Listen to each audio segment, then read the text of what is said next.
Yo, what's going on, guys? Crispy Flakes here. Welcome to Extra Crispy. So I came across this video here titled 6 players returning to the NBA this season. And it says Dwyane Wade, Tim Duncan, Carmelo Anthony. That's only 3 of the 6 right there, man.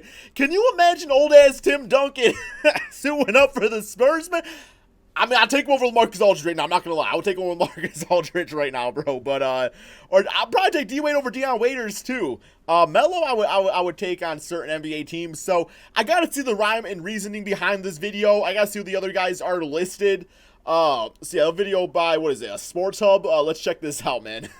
Actually making a return to the league this season. He's like 90. Now, Tim Duncan, who won 5 NBA titles and 2 MVP awards in his 19 years, all with the San Antonio Spurs, is actually making a comeback to the NBA this year out of nowhere. Immediately after news released that Duncan was in fact on his way back to San Antonio, Coach Greg Popovich What? How am I not here? Actually talked about this, jokingly saying, "It's only fitting that after I served loyally for 19 years as Tim Duncan's assistant, that he returns the favor." With Popovich being arguably the greatest... Bro, that was some grade A CB right there, man. That was some grade A clickbait right there. Oh my god. Yo, you gotta respect the clickbait game. I was like, what? I've not heard about Tim Duncan going out there to return to the Spurs as an assistant coach. Okay, there we go. All-around coach in the history of professional sports. It's that kind of video. Now it's a familiar face on the coaching staff Illuminati of Tim Duncan. Somebody he has a significant amount of trust in. Pop even talked about this saying, "We lived on the beach for a few days, and we swam and we talked." From that moment, I knew he was a special individual because he basically talked about everything but basketball. And we've been the recipients of that intelligence and that outlook on life since he's walked in here. Now, Duncan's going to replace Will Hardy, who's been Pop's assistant since 2010, but it was actually reported that Manu Ginobili, who also recently retired from the NBA, was asked of his interest in this position first. But he wasn't quite ready to come back to the league to work, so Tim happily volunteered to help out. Now, Will Hardy himself will take on the role of extended assistant coach. What if Tim Duncan becomes head coach, then Ginobili and Tony Parker come back as assistants? That'd be insane. Popovich even saying, Will Hardy is a talented young basketball mind who's earned a great deal of respect from everyone in the organization thanks to his knowledge, spirit, and personality. Another interesting point is that Popovich has been hinting at Duncan's return for years now, often saying that Duncan could stick around the team and be coach of whatever he feels like. Since Duncan's retirement from his playing days, he'd still often show up to the facility during the last few years and help players during practice. He must get bored. He even showed up as an aide on the bench during games, but now has a much more official role with the team to forward his knowledge to these younger players. Now, Amar Stoudemire hasn't played in the NBA since 2016, but of course he's played professional ball over in Israel, and he even appears in Ice Cube's league, The Big Three. How's he been doing, though? He's continued to prove to the world that he's worth an NBA contract. Bro, I don't know if you saw that right there, bro. I still can't believe that's Cuttino Mobley. I still cannot believe that's Cuttino Mobley. Where he's continued to prove to the world that he's worth an NBA contract. Recently, Amari sat down with Jalen Rose to discuss a few things, including his return to the NBA, and he said, "There's no particular situation, but obviously being with a contending team would be the ideal situation. How about getting a bitch-ass contract first? Because that's everybody's goal as a player, but also being able to help the young players of whatever team it may be, maybe the teams that are trying to make a playoff push, or teams that have great draft picks that want to get these guys to do what it takes to be a true professional, so there's different elements to teams that could possibly play for." I can't imagine Amari was also recently asked about his physical shape, and if he'd like to be in the NBA again. And he said, like, he was never a great defender. I still have a lot of health, and I can help a team in any way they need. Veteran leadership goes a long way with teams in order to get from a playoff team to a contending championship team. From that standpoint, I have a lot to offer. Now, with Carmelo Anthony considered one of the best players to ever play without winning a championship, it's no doubt he still deserved a spot in the NBA over the last few years despite the negative narrative surrounding him. He doesn't want a role player spot, though. Videos go viral where he continues to showcase he can still play. And we all know he can play. But he ain't, the way he want to play ain't the way he needs to be playing. I don't know if that made sense. It made sense in my head. I got a headache. Obviously ready for whatever opportunity comes his way. I'm just saying, with Carmelo being so dominant throughout his career, he's even been claimed as one of the hardest players to defend one-on-one by legendary Kobe Bryant. And yeah, Melo may not be the same player he once was during his prime years, but to say he doesn't deserve a spot on a team with players much worse than him being signed already is disrespectful. Carmelo's wife Lala was met by TMZ after shopping in New York recently. He wants to contend, even she but he doesn't want to take a contending role. NBA, and she said, "Why wouldn't he?"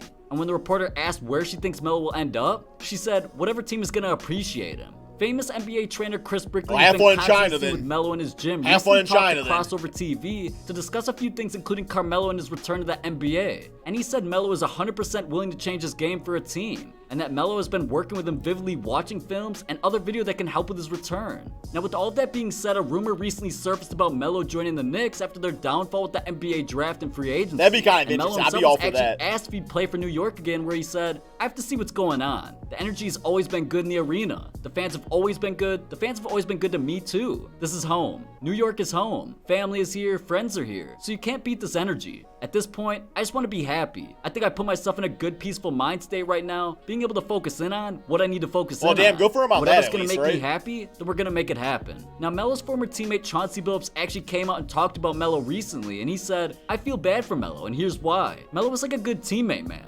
Melo practiced every day. He didn't miss any games. Now, the only thing I'll say, and I've even told Melo this, scoring 30 meant too much to Yeah, I've heard this statement from Chauncey already. He's going to have games where he'd have 20, 22 points. 100% facts right here too, guys. 100% facts right here. He might have 36 and he's in there, we lose the game, and he's in there picking everybody up. Scoring 30 meant too much, but I think now, you fast forward the tape, he's still worthy. Take that step back to say, okay, I'll come in and play against backups. I'll try to help the team out. I know I might not be able to close, but I just want to help the team out." Even former NBA player and dunk contest champion Nate Robinson recently defended Carmelo, saying, "There's no reason why Melo should be at home. I think that's unfortunate and it sucks because there's so many fans, including myself, of Melo." It's ridiculous that people are defending him. There are opportunities, I'm sure. I'm sure there are opportunities out there, but Melo doesn't want to embrace the right opportunity for teams. Like, it's a business in the end of the day. Like, if you ain't, if you're being diluted in what you can bring, I don't know, man. I love his game. I love what he brings to the game. And I just hope that a team gives him an opportunity to show. Maybe that's not really me for feeling that way, but it is what what it is. Be a good veteran. Come in and get points and just play hard. Just give him a chance, man. I don't think he had a fair shake toward the end. Now, as we all know, last year, Carmelo and the Lakers was a real possibility near the midpoint of the season, and LeBron was constantly asked questions about it, where he even talked about this saying, "We'll see. I don't run the team." There are obvious things that you don't run the team when you don't want to make the bad choice. I always want to play with Melo, and if the opportunity presents itself, it'll be great. So we'll see what happens. He doesn't really want to, though. Of course, Blake Griffin weighed in on the situation, saying, "I don't know if they remember how good of a player he was and still is." Take him to Sometimes Detroit it's right now. Situation. It sucks to see as a basketball player see people act as if he's something that he's not. Now, Josh Smith, who's most notably known for his acrobatic display of dunking during his time with the Atlanta Hawks, is also looking to make his return to the NBA this season. Not gonna happen. Smith recently sat down to talk about his desire to return to the league, and even talked about a few teams he thought he could help this season. He said, "Any other teams who are contenders, I'd have to say the Lakers or the Clippers." Smith was even asked a follow-up question on if he was really open to returning to the Clippers. That broke-ass jump shot ain't open to return. Let me please believe that, bro. It's not really for minute purposes because those guys are established. They have many guys that can play high-level basketball. It would be just to give those guys an extra body in practice, bumping them and giving them competition to get ready for those games. Trying to get that contract. Smith also sat down to talk to a reporter about a potential return to the Hawks, and he said, "I've done so much for the city and so much for the community, so it's expected to get a warm welcome from these fans. That'd be interesting. It was a great 9 years for me playing here. It's an amazing organization. Be a nice I played with some great players Hunter, and teammates, and I had some really good coaches. Maybe, I don't know. I'm still young. I still have a lot left in the tank, and I have a lot of knowledge to pass on to these young guys. It's about knocking on the door and somebody's gonna answer. This is how not to keep doing it the right way. I have to keep being a professional, and things should work out. It's a work in progress. Look at my form. Now do the bitch ass opposite. Now, with Dwyane Wade already solidifying himself as one of the best players to ever play in South Beach, despite last season being his one last dance, there's been rumors circling the internet about Wade actually planning a comeback to the league. Now, D-Wade himself even hinted at this on Twitter recently when a fan tweeted him saying that he should come out of retirement and go to LA to help LeBron James win another ring. But Wade himself actually quoted the tweet saying, "Nah, bro, let's kill that rumor now. It would only be for the Heat. At Jimmy Butler, what's good?" Okay. Now, just a few days after this tweet, Miami actually secured Jimmy Butler in a sign and trade deal this summer, and many had anticipated an announcement from Dwyane Wade since. Wade actually talked about his potential return recently. That's speculation. If I decide to come back and play the game of basketball, I would love for it obviously to be in Miami. It's just crazy because in this league you never know what'll happen. I never thought I would leave Miami. Caron Butler knows that I thought I'd be here forever, but things happen. Wade even hinted at Heat fans saying if the Heat could get Jimmy Butler, he'd seriously consider playing another year. And he even said, "At this point for me, man, I'm sitting here and I'm thinking and contemplating on playing the game of basketball.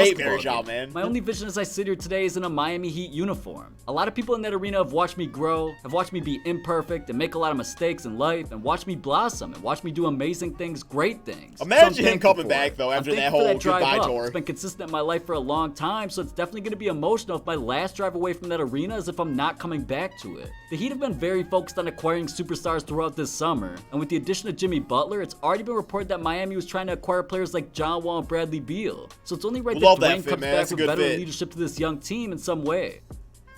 Now with Victor Oladipo being the leader of the Pacers team, his injury during a game against the Raptors last year's season was a huge hit for the playoff team with lots of potential. Oladipo got caught up with Pascal Siakam after hustling down court, where Vic went down with a right leg injury that ended up being diagnosed as a ruptured quad tendon, and he'd in fact missed the remainder of the season. At that point, many players around the league immediately tweeted their support towards him. Right. Posts on Twitter from LeBron James, Where's this Chris going Paul, towards? Paul George, James Harden, and many more around the league. Now, a few days later, Oladipo even posted an Instagram addressing the situation and let the world know that this wasn't even close to the end for him. His caption read, "I can't even lie. The last few months have been really tough for not only me, but for my family as well. You give it your all, literally your blood, sweat, and tears to the game you love, and things like this happen. No matter how much hard work and effort you put into perfecting your craft, you cannot predict the challenges you'll face ahead. But there's always that point in time where you Was there questions about him returning to the league? I thought we all knew that he was coming wonder back. why it's happening to you. You even wonder if there was something you could have done differently to prevent the outcome. The confusion, the contemplation, the anger, the sadness, and the tears that flow frequently come, but they never last. The amount of support, love, and prayers that I've received over the past few days have been breathtaking, and it's truly inspired me to come back even better than before. Thank you to everyone, including my teammates, Pacer fans, and staff. 28th, everything went according to plan. Was seen doing workout routines. I understand. Explains how much of a doing everything I can to get. I mean, good for Victor Oladipo. I didn't think that was questioned that he wasn't coming back. Sorry, guys, I'm not too interested in hearing about Oladipo just because, like, I already knew he was coming back healthier than ever before. So, I don't know, man. Maybe you just want to add another player at the end there. I'm not really sure. But anyway, guys, hope you all enjoyed this video. If you want to watch that tail end of it right there, link to the video in the description below as always. But thank you all so much for watching, and peace out, my friends.